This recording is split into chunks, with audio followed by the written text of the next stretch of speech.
Hello, this is Brian and this is David with 360 Immersive. And today we're going to talk about the future of AR in training technology.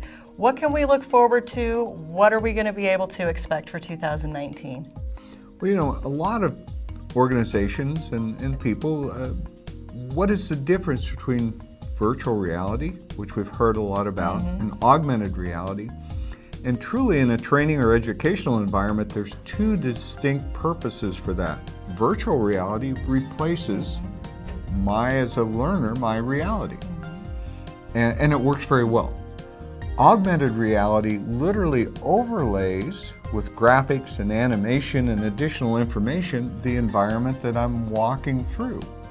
And so they're very distinct, different technologies, but they both work in the same way as that where I'm immersing the learner within the environment versus traditionally, you know, with TV or video on my phone, it's just a passive environment. Right.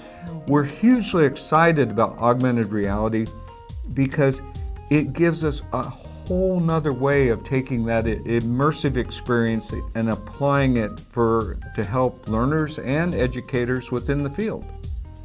Wow. So it's really what we can imagine is what we're going to be able to start seeing come about. Yes. That's incredible. We'd love to have you stay tuned. Follow us to learn more as this technology continues to improve and grow throughout the coming year. Make sure you subscribe, and if you have any comments, leave them below. This is Brian and David from 360 Immersive.